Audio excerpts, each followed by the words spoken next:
Hello বন্ধুরা, welcome to my channel. আমি রনিতা। বন্ধুরা, তোমরা প্রত্যেকেই কেমন আছো? ভালো আছো তো? কারণ আমার ভীষণ ঠান্ডা লেগেছে। তো আমি তোমাদের প্রত্যেককেই বলবো, যেহেতু এতদিন শীত ছিল, এখন গরমকাল আসতে চলেছে, প্লিজ তোমরা প্রত্যেকেই নিজেদের শরীরের দিকে খেয়াল রেখো আর বেশি বেশি করে আমার ভিডিও দেখো।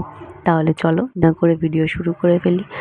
আমি ইউটিউবে কিছুদিন আগে একটা ভিডিও দেখি, আর সেই ভিডিওটা দেখে আমার সত্যি মানে মন থেকে বলছি, আমার ভীষণ খারাপ লেগেছে। ভীষণ মানে ভীষণ খারাপ। মানুষ যে কতটা অমানবিক কিংবা পাশবিক বললেও মনে হয় আমার, মানে খুব কম বলা মনে হবে যে এই ধরনের হতে পারে। আমি এরকম প্রচুর প্রচুর ভিডিওই দেখি আর কি। তো আমি যে ভিডিওটা দেখেছিলাম, আমি ভাবছিলাম যে আমি তোমাদের সঙ্গে শেয়ার করব, কারণ আমার মনে হয় আমার মতো এরকম ধরনের চিন্তা ভাবনা করা মানুষ বেশিরভাগই আছে, যে এটা শোনার পর আর কি কেউ চুপ করে থাকবে না। আমি ভিডিওতে দেখছিলাম যে একটা বাস পাশ কাটিয়ে চলে যাচ্ছে। তো সেই বাসের মানে পাশে একটা ভীষণ বড় একটা অজগর, অজগর সাপ, ভীষণ বড়। কত বড় আমি বলতে পারবো না, ভীষণ বড় একটা অজগর সাপ পড়ে আছে। তো সেই সাপটার পেটটা মানে ছুলিয়ে মানে ফুটো হয়ে গেছে, বা কি হয়েছে আমি অতটা ভালো বুঝতে পারলাম না। তো দেখলাম সে অজগর সাপটার পেটের কাছ থেকে দু টুকরো হয়ে রয়েছে, মানে ওপরের অংশটুকু নেই আর কি সাপটার। তো সেই সাপটার পেটের মধ্যে অজস্র ডিম, গোটা ডিম রয়েছে। আর মানে সেই সাপের নিচের পোর্শনের দিকে রয়েছে প্রচুর ছোট ছোট সাপ, এদিক ওদিক ছিটকে পড়ে রয়েছে, মানে সেগুলো নড়াচড়া নড়াচড়া করছে। আর মানে মা অজগর সাপটা আর কি মারা গেছে। তো এইটা দেখার পর আমি অবাক হয়ে গেছি যে কি করে করতে পারে একটা মানুষ। হ্যাঁ, আমি মানছি যে হয়তো কেউ ভুলবশত করেছে। ভুলবশত করলেও, ভুলবশত যদি হয়েও থাকে, তাহলে ওই ছোট সাপগুলোকে কি সেখান থেকে উদ্ধার করে সেরকম কোনো সেফলি জায়গায় কি রাখা যেত না? ওইভাবে ওরকম করে থাকতে থাকতে ওই ভিডিওতে এটাও দেখেছি, আমি বলতে ভুলে গিয়েছিলাম, যে ওই ছোট ছোট সাপের ওপর দিয়ে আবার অনেক গাড়ি চলে যাচ্ছে, ওই সাপগুলোও আস্তে আস্তে মরে যাচ্ছে। তো আমার মনে হয় এরকম করতে করতে দেখা যাবে যে ওই মা সাপগুলোর মতো ওই ছোট বাচ্চা সাপগুলোও নিশ্চয়ই মারা যাবে।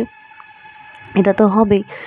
তো যে ব্যক্তি ভিডিওটা করেছে, তা আমি তাকেই এটা জিজ্ঞেস করব যে সে যখন ওইরকম দেখলো, তার কি উচিত ছিল না যে ওই ছোট্ট সাপগুলোকে সেখান থেকে নিয়ে গিয়ে অন্য কোথাও রাখা?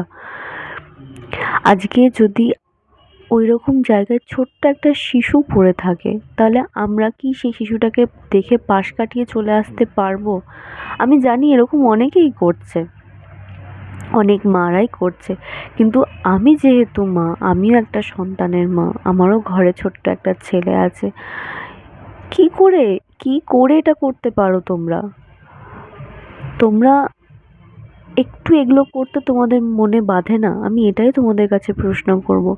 আমার ওই ভিডিওটা দেখার পরে এতটা আমার খারাপ লেগেছে, এতটা আমার কষ্ট লেগেছে, আমি শুধু অবাক হয়ে রয়েছি। আর আমি আমার হাজবেন্ডকে বলছি, আমি বলছি কী করে মানুষ করতে পারে? আসলে মানুষের সেই মানসিক বা মানবিক মূল্যবোধগুলোই তো হারিয়ে গেছে। মানুষ আজকে একটা পশুতে পরিণত হয়েছে। পশু বললেও পশু জাতদের ছোট করা হয়, কারণ পশুদের মধ্যেও যে ফিলিংস রয়েছে, যে অ্যাটাচমেন্টগুলো আছে, সেগুলো আজকে মানুষের মধ্যেও নেই। কখনোই সম্ভব নয়। আমি তোমাদের প্রত্যেকের কাছেই রিকোয়েস্ট করব, তোমরা তোমাদের কি ভাবনা চিন্তা তোমরা প্লিজ আমাকে কমেন্ট করে জানিও, কারণ আমি তোমাদের কাছ থেকে শুনতে চাই। আজকে আমি ভিডিওটার মধ্যে দিয়ে তোমাদের কাছে বলছি এই কারণের জন্য, আমি আজকে আমার যে মনের মধ্যে যে খারাপ লাগছে, তোমাদেরও কি ঠিক ততটাই খারাপ লাগছে? এটাই আমি শুনতে চাইছি। আর যদি এরকম ধরনের কোনো ঘটনা তোমাদের আশপাশে বা তোমাদের চোখের সামনে হয়ে থাকে, প্লিজ তোমরা এগুলোকে দেখো, কারণ এগুলো ঠিক না। আজকে সংসারে এই পৃথিবীর বুকে আমাদের যতটা অধিকার আছে ততটাই কিন্তু ওদেরও অধিকার আছে। আজকে সমস্ত কিছু হারিয়ে যাচ্ছে, সব কিছু শেষ হয়ে যাচ্ছে। আমরা নিজেরাও ভুল করছি আর নিজেদের ভুলের জন্য আমরা সবাই ভুগছি। আজকে মানুষ ভুল করছে, গাছ কেটে দিচ্ছে, প্রচুর গাছ রাস্তায় আজকে বেরোলে পরে গরমে কষ্ট পেতে হচ্ছে। আমরা নিজেদের জন্যই তো গাছ কেটে নদী শুকিয়ে তার মধ্যে প্লট তৈরি হচ্ছে, বাড়ি তৈরি হচ্ছে, মল হচ্ছে। কিন্তু এরকম করার ফলে যে আমরা প্রকৃতির কতটা ক্ষতি করছি, একজন মানুষ ভুল করছে আর তার জন্য কিন্তু গোটা প্রাণী সমাজ সবাইকে ভুগতে হচ্ছে, সবাই ভুগছে। আজকে ওদের তো কোনো দোষ নেই, ওরা তো নিরীহ প্রাণী। আমি সত্যি সত্যি আমি খুব অবাক হয়ে গেছি আর আমার খুব খারাপ লেগেছে, ভীষণ খারাপ লেগেছে। কিন্তু আমি কি করব? আমার তো হাত পা বাঁধা, আমি তো কিছু করতে পারবো না।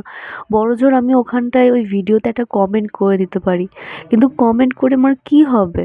কিছু তো লাভ হবে না। প্লিজ তোমরা আমাকে রিপ্লাই করো, প্লিজ তোমরা আমাকে কমেন্ট করো। আমি তোমাদের প্রত্যেকের কাছ থেকে শুনতে চাই যে এটা কি ঠিক না ভুল। এই যে কাজটা হয়েছে আর আমি ধরে নিলাম যে ওই সাপটার হয়তো নিজের কারণেই রাস্তা পারাপার করতে গিয়ে ও হয়তো চাপা পড়েছে বা তার জন্য হয়তো ওর মৃত্যু হয়েছে, সবই মানলাম। কিন্তু ওইখানে কি আর কোনো মানুষ ছিল না? ওই অজগর সাপটার যে অতগুলো ডিম, ওই ডিমগুলোকে সেখান থেকে রেস্কিউ করে অন্য জায়গায় নিয়ে যাওয়া, ওই ছোট্ট ছোট্ট ওই সাপের বাচ্চাগুলোকে ওখান থেকে সরিয়ে নিয়ে যাওয়ার কেউ কি ছিল না? এটা কি করে হতে পারে বলো? কি করে সম্ভব হয় এটা? আমার তো মনে হয় না যে না কেউই দেখেনি, সবাই চোখ বন্ধ করে সেখানে ঘুমিয়েছিল। প্লিজ তোমরা এগুলো দেখলে পরে এগুলো প্রোটেস্ট করো, তোমরা প্লিজ সহযোগিতা করো। এগুলো সম্পূর্ণ অন্যায় হচ্ছে, সম্পূর্ণ ভুল হচ্ছে। একটু ভেবে দেখো, একটু ভাবনা চিন্তা করো। আজকে আমরা কি হয়ে গেছি? আমাদের সব কিছু হারিয়ে ফেলেছি আমরা, এখনও সেই ভুল করছি, আগেও ভুল করেছি, এখনও ভুল করছি। এর পরবর্তীতে কিন্তু আর সেই ভুলের পর ভুল, ভুলের পর ভুল হতে হতে আর কিন্তু আমাদের রেহাই হবে না। প্লিজ এবার তো একটু দেখো, এবার তো একটু সজাগ হও তোমরা। তো আজকের ভিডিওতে এই পর্যন্তই। তোমাদের যদি প্রত্যেকের আজকের ভিডিওটা ভালো লেগে থাকে, প্লিজ প্লিজ প্লিজ আমার ভিডিওটা কমেন্ট করবে, প্রচুর প্রচুর প্রচুর পরিমাণে শেয়ার করবে, যাতে প্রত্যেকের কাছে এই ভিডিওটা পৌঁছায়, প্রত্যেকেই যাতে ভিডিওটা শোনে। আমি প্রত্যেকের কাছে আবারও রিকোয়েস্ট করছি, প্লিজ তোমরা ভিডিওটা বেশি বেশি করে শেয়ার করো, লাইক শেয়ার আর অবশ্যই কমেন্ট করতে ভুলবে না। আজকে এই পর্যন্তই, দেখা হচ্ছে নেক্সট ভিডিওতে।